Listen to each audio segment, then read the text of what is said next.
नमस्कार, मेरा नाम है केशवी प्रिया सिन्हा। मैं आप सभी का हमारे आज के इस पॉडकास्ट में स्वागत करती हूँ।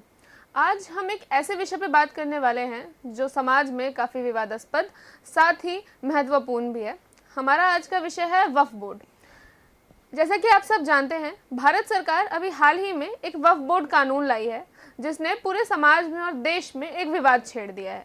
तो आज की हम इस चर्चा में हम जानेंगे कि आखिर ये कानून क्या है, क्यों लाया गया है और वक्फ बोर्ड क्या होता है। तो हमारे इन्हीं सवालों के जवाब देने के लिए और हमसे बात करने के लिए हमारे साथ एक खास मेहमान जुड़े हैं, doctor Adnan Irshad, assistant professor, school of legal studies, APJ सत्य यूनिवर्सिटी। आपका स्वागत है डॉक्टर अदनान। बहुत बहुत शुक्रिया, थैंक यू केशवी। अच्छा लगा आपसे मिलके और मैं आप सभी दर्शकों को बहुत प्यार भरा नमस्ते। तो डॉक्टर अदनान, सबसे पहले मैं आपसे एक दरख्वास्त करती हूँ कि आप हमारी जनता को, हमारी दर्शकों को ये बताएं कि आखिर ये वक्फ बोर्ड है क्या, होता क्या है वक्फ बोर्ड? जी, बहुत ही बेसिक सवाल है और बहुत ही अच्छा सवाल है, क्योंकि हम ये देखते हैं अपनी मीडिया पे कि लोग, कोई प्रोटेस्ट कर रहा है, कोई सपोर्ट कर रहा है, लोग ओवर द बोर्ड जा रहे होते हैं, but they don't know exactly कि व्हाट इज़ द इशू। तो जो आपका ये सवाल है अवेयरनेस क्रिएट करने के लिए, that is something very good and I am very happy कि आपने मुझे ये मौका दिया है, being a person who teachers law, in fact I am learning law. तो वक्फ है क्या? वक्फ बेसिकली एक मुस्लिम लॉ का कंसेप्ट है। वक्फ अरबिक वर्ड औकाफ से निकला हुआ है। औकाफ या कफ जो वर्ड है अरबिक का, इसका मतलब होता है किसी भी चीज़ को ठहरा देना, किसी भी चीज़ को रोक देना, टू टाई समथिंग। अब यहाँ पे टाई क्या कर रहे हैं? We are tying up the property. किसी भी प्रॉपर्टी को, किसी भी संपत्ति को, चाहे वो अचल संपत्ति हो या वो चल संपत्ति हो, उसे हमेशा के लिए रोक देना। वो आगे ना उसका ख़रीद हो सकता है ना उसका फ़रोख्त हो सकता है, उसके क्रय विक्रय पे टोटल बैन लग जाता है। और वो क्यों लगता है? ताकि जो कम्युनिटी है, the community in question is the Muslim community, उनके फ़लाह के लिए या उनके सोशल वर्क के लिए, चैरिटी पर्पजेज़ के लिए, उनके अपलिफ्टमेंट के लिए किसी प्रॉपर्टी को रोक दिया जाए, उसे हम कहते हैं वक्फ। तो ये होता है बेसिकली वक्फ। जी, तो अब जैसा कि आपने मुझे बताया कि वक्फ बोर्ड क्या होता है, पर ये जो कानून लाया गया है, ये कानून क्या है? क्योंकि सारा जो विवाद है, कई लोग इसका सपोर्ट कर रहे हैं, कई लोग इसका विरोध कर रहे हैं। ये कानून क्या है और इसके द्वारा वक्फ बोर्ड में, जो अभी वक्फ बोर्ड है, उसमें क्या क्या बदलाव किए गए हैं इस कानून के द्वारा? ये वक्फ बोर्ड लॉ जो है 2025, क्या क्या इसमें बदलाव आ रहे हैं? जी, बहुत अच्छा सवाल है। मैं थोड़ा सा आपको इसका बैकग्राउंड बताना चाहूँगा, तो सारी चीज़ें क्लियर हो जाएंगी। क्योंकि वक्फ कोई आज की चीज़ तो है नहीं। वक्फ पिछले 1400 साल से चला आ रहा है कंसेप्ट है, और ऑफ कोर्स इंडिया में भी तकरीबन 1000 साल से इसका कंसेप्ट चला आ रहा है। सबसे पहले वक्फ का जो कानून आया था वो अंग्रेज़ों के ज़माने में आया था। It was during the British period in 1924 कि सबसे पहला वक्फ एक्ट आया। अब वक्फ मैंने आपको बता दिया कि चैरिटेबल पर्पजेज़ के लिए अगर कोई मुस्लिम या इवन मुस्लिम के अलावा भी कोई अपनी प्रॉपर्टी दे देता है लोगों की चैरिटी के लिए, उनके अपलिफ्टमेंट के लिए, उसे हम वक्फ कहते हैं। और अब ये प्रॉपर्टी आगे बेची नहीं जा सकती, तो प्रॉपर्टी को रोक दिया गया बेचने के लिए। अब होता क्या था, जैसे मुस्लिम्स में मस्जिदें हैं या कब्रिस्तान वगैरह हैं, तो ये सोसाइटी को बिलोंग करती हैं। कई दफ़ा लोग डोनेट कर देते हैं, चंदा दे देते हैं कि भाई ये सोसाइटी के काम आएगी ये चीज़ें। तो बहुत सारी मस्जिदें होंगी और बहुत सारे कब्रिस्तान होंगे ऑल ओवर द कंट्री। तो ब्रिटिशर्स ने क्या किया कि इन चीज़ों को कंट्रोल करने के लिए, ताकि जो प्रॉपर्टी है उसे वक्फ किया जा रहा है, तो कहीं ऐसा ना हो कि जो लोग इसको कंट्रोल कर रहे हैं या देख रहे हैं वो इसमें अमानत में ख़यानत करें और मिसयूज़ करना शुरू करें। तो इसको प्रॉपर एक लीगल फॉर्म देने के लिए 1924 में पहला वक्फ एक्ट आया, जिससे वक्फ को रिकग्निशन भी मिला और वहाँ से सारी चीज़ें शुरू हुई। फिर after the independence, Nehru ji की, पंडित नेहरू जी जब हमारे प्राइम मिनिस्टर बने, तो 1954 में वो एक बहुत ही अच्छा और एक बहुत विस्तृत डिटेल्ड एक एक्ट लेके आए कि इन चीज़ों को हमें कैसे कंट्रोल करना है ताकि प्रॉपर्टी का मिसयूज़ ना हो। और ये चीज़ें सिर्फ मुस्लिम्स तक ही सीमित नहीं हैं, हिंदूज़ के भी हम कई सारे केस देखते हैं, हमारी हिंदू कम्युनिटी के भी, कि वहाँ पर भी कई बार जजमेंट्स आए हैं कोर्ट के कि प्रॉपर्टी को हमें डील कैसे करना है। भाई एक तो हो गया आपका रिलीजियस अफेयर। रिलीजियस अफेयर के साथ जब प्रॉपर्टी अटैच हो जाती है तो वो रिलीजियस तो रहती है, बट उसमें पैसा आ जाता है। जब पैसा आएगा तो मिसमैनेजमेंट भी होगा, करप्शन भी होगा। तो उस चीज़ को रोकने के लिए कानून साजी या कानून बनाया जाता है। तो 1954 में ही Waqf board is a creation of an act of the parliament. तो ये चीज़ क्लियर होनी चाहिए कि हम जब कहते हैं ना कि वक्फ ज़मीन लेता है, वक्फ ये कर रहा है, तो उसमें ये चीज़ होनी चाहिए कि वक्फ जो है वो एक बोर्ड है, जैसे और भी गवर्नमेंट के बोर्ड होते हैं। तो वो गवर्नमेंट ऑफ इंडिया ने 1954 में ही वक्फ बोर्ड बनाया था, ताकि गवर्नमेंट एक ओवरसाइट कर सके कि वक्फ की प्रॉपर्टी कहीं मिसयूज तो नहीं हो रही है रिलीजन के नाम पे। आप खुद ये अच्छी तरह से जानती हैं, आप तो मीडिया से जुड़ी हुई हैं, कि जहाँ पे आस्था का, धर्म का या मजहब का तड़का लगा दो तो फिर आप सवाल ही नहीं कर सकते। तो इस चीज़ के लिए वो ओवरसाइट रखने के लिए बिल आया था कि इसे हम कैसे कंट्रोल करेंगे, गवर्नमेंट कैसे देखेगी। फिर गवर्नमेंट ने क्या किया, अपना एक सर्वेयर बैठाया कि अगर वक्फ क्लेम करता है कि ये हमारी लैंड है, या अच्छा इसके पीछे एक और कहानी है। 1947 में कंट्री का पार्टीशन हुआ। अब पार्टीशन होने पे आपको पता है कि बहुत ही दुखद पार्टीशन था काफी। आर कंट्री या मदर इंडिया जो हमारी है, तो डिवाइड हो गया कई लोग मरे। Into India and Pakistan. Lakhs and lakhs of लोग मरे, जिनोसाइड हुआ। और जिनोसाइड कैसा, वेस्ट पंजाब में हिंदूज एंड सिख्स का जिनोसाइड हुआ, ईस्ट पंजाब में मुस्लिम्स का जिनोसाइड हुआ। तो इनकी प्रॉपर्टीज़ को भी, खास करके जो रिलीजियस प्रॉपर्टी थी, उस पर गैर कानूनी कब्जा हो गया।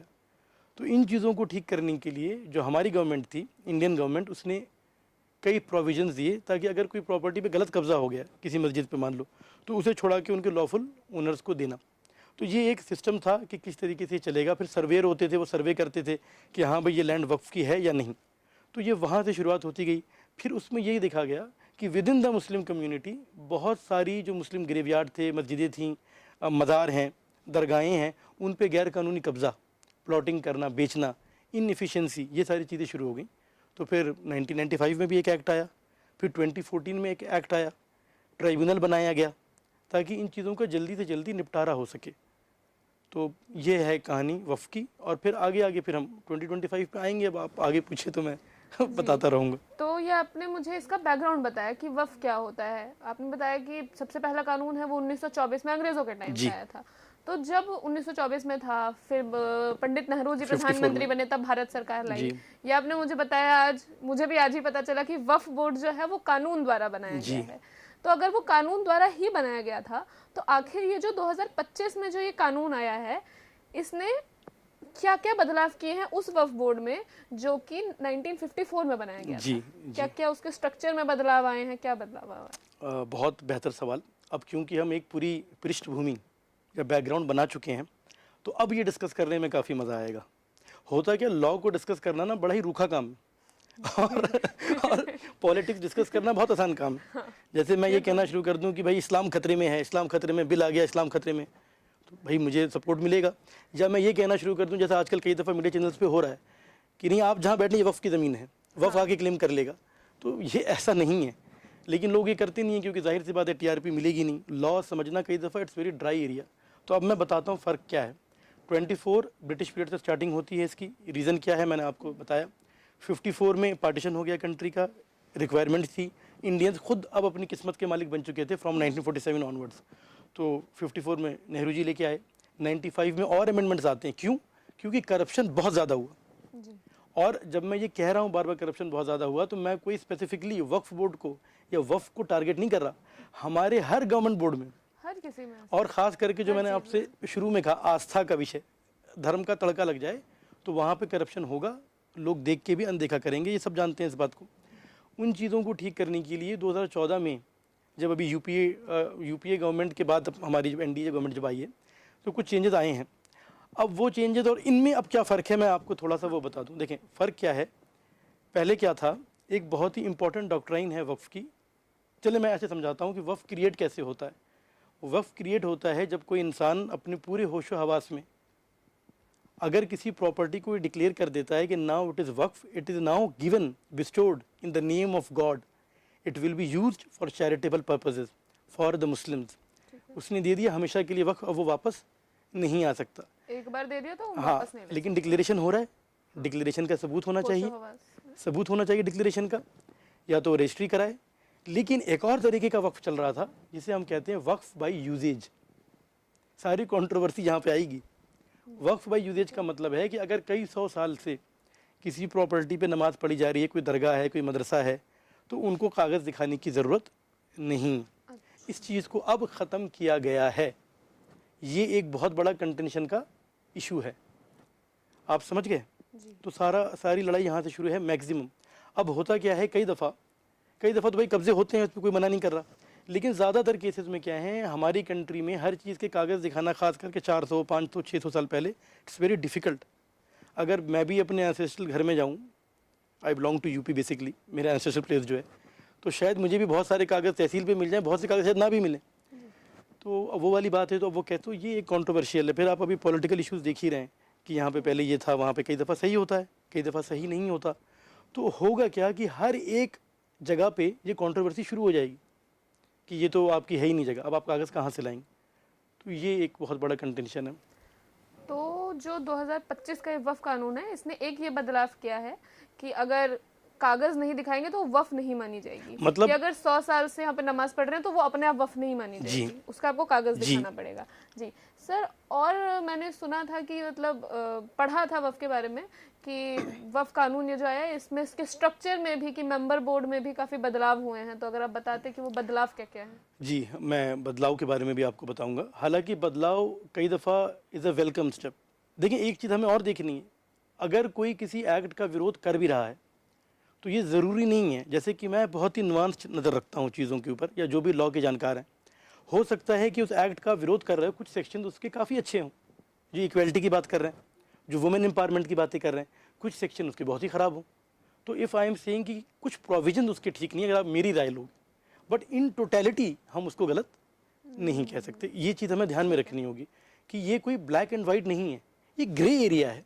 तो बहुत नुआंस्ड भी हमारा होना चाहिए इसके लिए, बैलेंस्ड भी। कोई भी चीज़ बिल्कुल गलत, कोई भी चीज़ बिल्कुल सही दुनिया में नहीं होती, वो ग्रे एरिया है। उस ग्रे एरिया की मेरिट पे बात होती है, जो कि हम करेंगे। आपके सवाल से पहले जो चेंजेस आए हैं वक्फ बोर्ड के स्ट्रक्चर वगैरह में, उस पर आने से पहले मैं एक दो चीज़ें और, अगर आप इजाज़त दें, इफ़ यू अलाउ, तो मैं क्लैरिफाई कर दूँ। और देखिए, इंडिया में क्या है, एक हमारा एक्ट है स्पेसिफिक रिलीफ एक्ट, और एक एक्ट है ईजमेंट्री राइट्स। अब मैं आपको थोड़ा समझा दूँ ईजमेंट्री राइट्स क्या होता है। फॉर एग्जांपल, आपका घर है और आपके घर के बराबर में एक और किसी का गार्डन।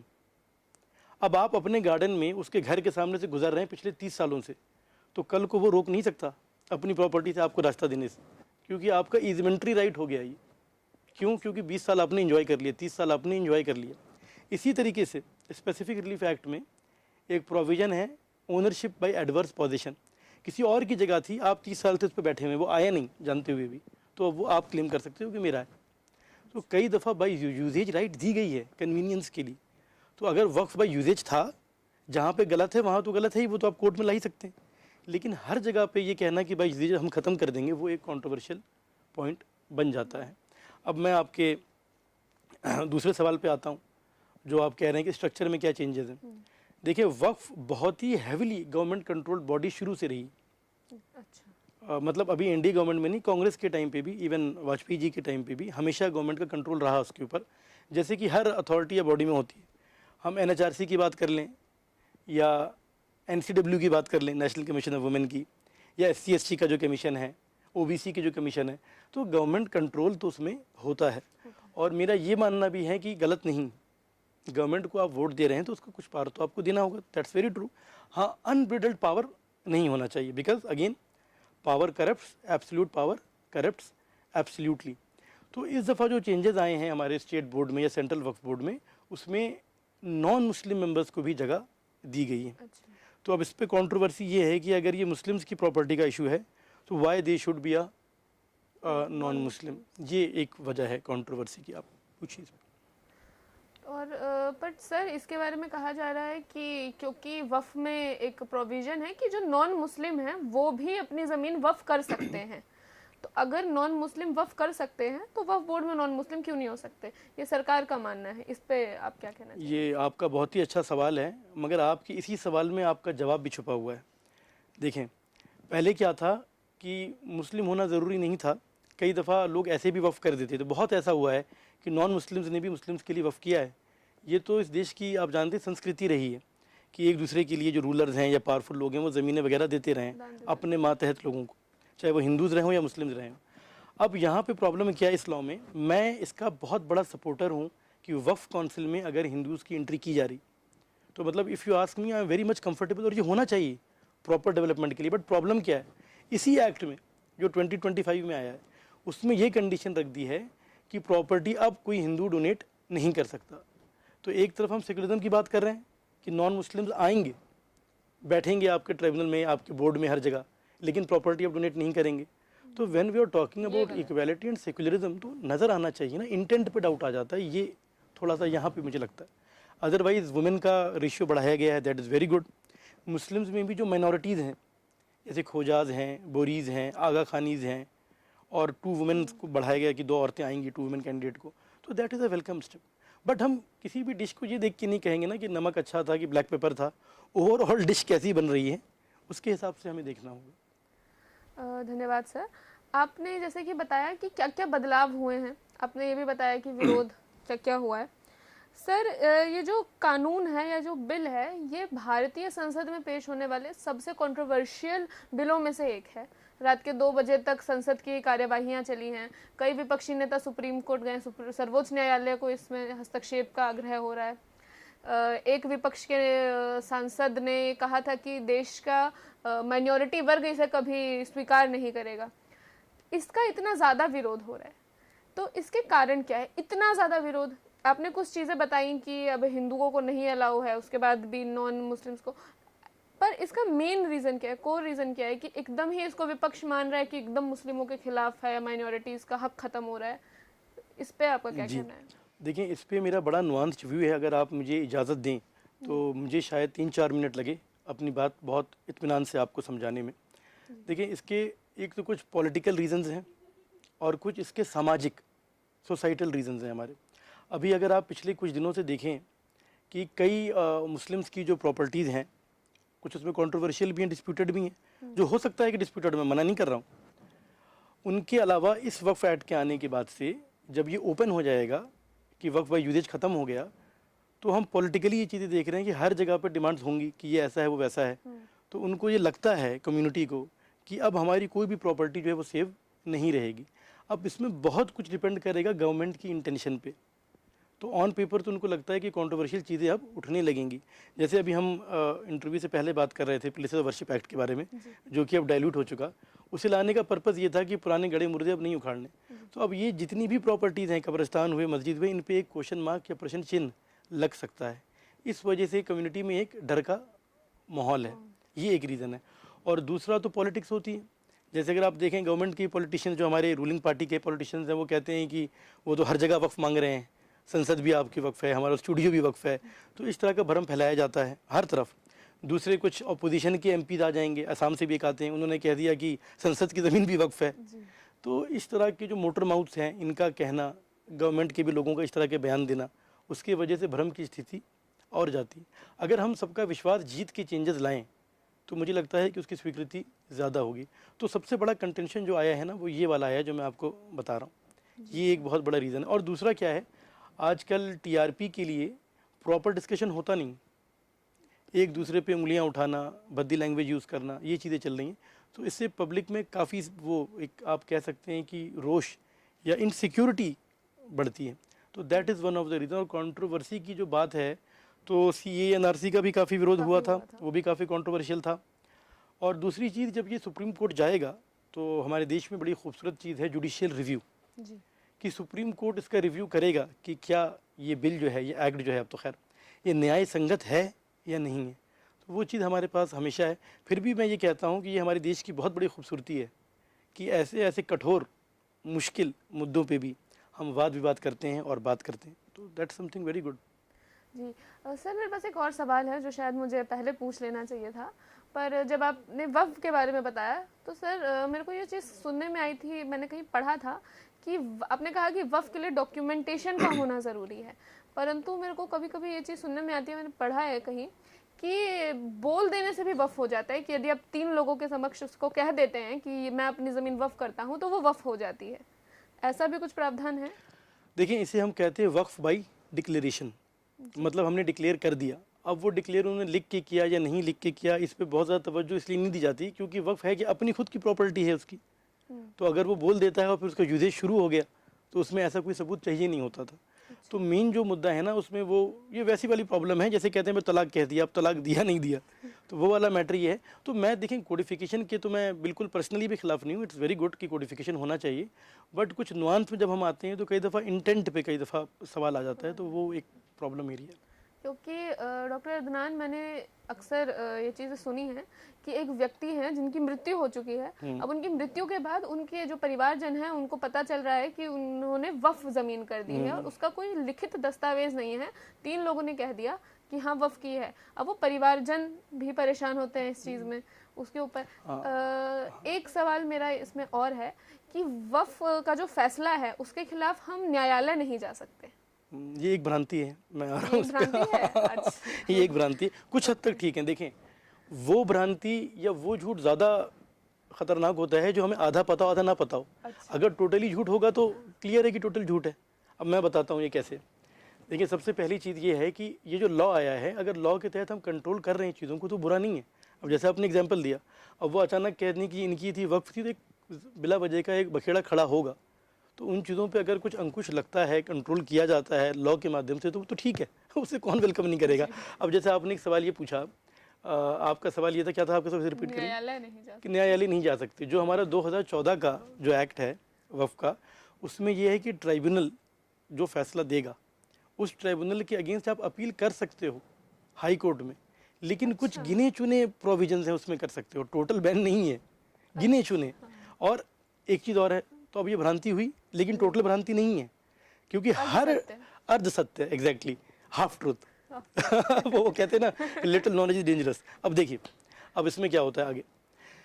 अब अगर वो चीज़ों को, अब वो क्या चीज़ें हैं जिनके तहत वो जा सकता है, वो चीज़ें कम है, तो ये बात तो ठीक है कि हर मैटर पे आप नहीं जा सकते। बट अब ये ट्रिब्यूनल होता क्या है, ट्रिब्यूनल सिर्फ वक्फ के लिए थोड़ी है, कंपनी लॉज ट्रिब्यूनल है कि नहीं, नेशनल कंपनी लॉ ट्रिब्यूनल है, और भी सर्विस मैटर्स के लिए भी ट्रिब्यूनल्स हैं।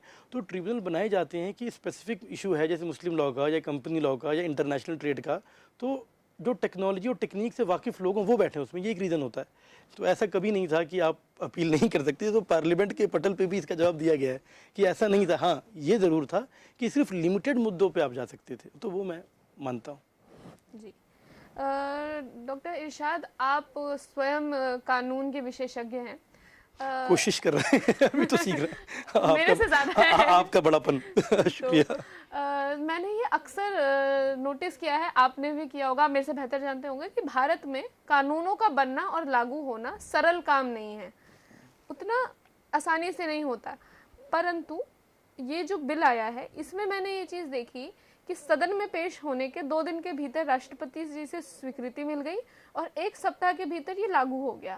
बल्कि अक्सर आम कानूनों में जो कानून आते हैं उनमें महीनों का, वर्षों का समय। अभी जो हमारा भारतीय न्याय संहिता पूरा क्रिमिनल मैनुअल जो चेंज हुआ, मैं सॉरी आपकी बात में थोड़ा काटा है, बस ऐड ऑन कर रहा हूँ मैं आपकी बात पे, तो उसको भी 6-7 महीने लगे पास होने के बाद, साल भर लग गया, लेकिन ये फौरन आ रहा है। यही सवाल है ना आपका जी। तो आखिर हमारे जो कानून निर्माता है वो किस बात की जल्दी में है, ये मुझे समझ नहीं आ रहा। देखिए, हमारे जो कानून निर्माता हैं, जो कानून पास करते हैं, जो हमारी संसद है, बेसिकली हम सब ये सारे पॉलिटिशियंस हैं, चाहे वो इस तरफ बैठे या उस तरफ बैठे, अपोजिशन में हैं पॉलिटिशियन, सबको अपना अपना वोट बैंक साधना है। किसी को माइनॉरिटीज़ का वोट बैंक साधना है, किसी को मेजॉरिटी का वोट बैंक साधना है। वो ये दिखाना चाहते हैं कि भाई हम तो ये लागू करके रहेंगे, और इससे उनको लगता है कि उनका वोट बैंक मजबूत हो रहा है। तो ये एक रीज़न है, अदरवाइज इतनी जल्दी करने की कोई आवश्यकता नहीं थी, ये हो सकता था, लेकिन इट वाज मच अवेटेड। ये कानून तो आना था, इसको कानून को तो आने में काफ़ी टाइम लगा। ऐसा नहीं है कि इस पर चर्चा नहीं हुई, जेपीसी भी बैठी है, लेकिन वही चीज़ें मैं आपको बता रहा हूँ, ये पॉलिटिकल चीज़ें हैं, पॉलिटिकल चीज़ें। लेकिन फिर भी, हालांकि मैं, अगर मुझसे आप पर्सनल पूछेंगी तो मैंने कई इसमें पॉइंट्स उठाए जो मुझे लगता है कि ठीक नहीं है, मगर ओवरऑल अगर हम देखें तो कुछ चीज़ें इसमें काफ़ी ठीक है। अगर थोड़ा बहुत संशोधन और कर दिया जाए इसमें, तो ये बहुत अच्छा लॉ होगा, 2014 से बेहतर होगा। लेकिन वही होता है ना कि हम ओवर द बोर्ड चले जाते, अच्छा नहीं है, अच्छा हाँ, कि मतलब ओवर कर दिया, बिल्कुल ही कंट्रोल करना है वक्फ को, लेकिन एक उसका तरीका होता है कि एक प्रेम पूर्वक, एक हिसाब से करना होता है। अब आप उसमें इतना ओवर बोर्ड जब जाते हैं तो फिर आपकी इंटेंशन पे बात आएगी, फिर वहाँ पे बात जाएगी कि नहीं तो कुछ और है, तो ये चीज़ करनी क्यों, जबकि हमारे देश में इतनी भ्रांति फैली हुई है, तो क्या फ़ायदा उसको और बल देने का। सही बात है। धन्यवाद डॉक्टर अदनान हमारे साथ जुड़ने के लिए। मैं डॉक्टर अदनान का शुक्रिया करती हूँ कि उन्होंने इतने अपने कीमती वक्त से हमें समय दिया और हमारे साथ इस चर्चा में जुड़े। मुझे आशा है कि हमारे दर्शकों को भी ये जानकारी जो मुझे डॉक्टर अदनान से मिली है वह आप तक भी पहुँचेगी और आपको भी ये जानकारी पसंद आएगी। धन्यवाद। बहुत बहुत शुक्रिया केशवी, आपने मुझे मौका दिया कि मैं कुछ भ्रांतियाँ दूर कर सकूँ। एक लॉ टीचर की हैसियत से और एक नागरिक होने की हैसियत से इस देश के। तो मेरी सबसे यही रिक्वेस्ट है कि आप सब लोग चाहे इस कानून के विरोध में हों या इसके पक्ष में हों, इसकी मुखालफत में हों या इसके सपोर्ट में हों, आप सब कानून पढ़ें और बहुत नुआंस्ड किस्म का एटीट्यूड रखें। इसमें जज्बाती होने की मुझे लगता है कि हम कोशिश करेंगे जज्बाती ना हो दोनों तरफ से। बहुत बहुत शुक्रिया आपका। धन्यवाद doctor. Thank you so much.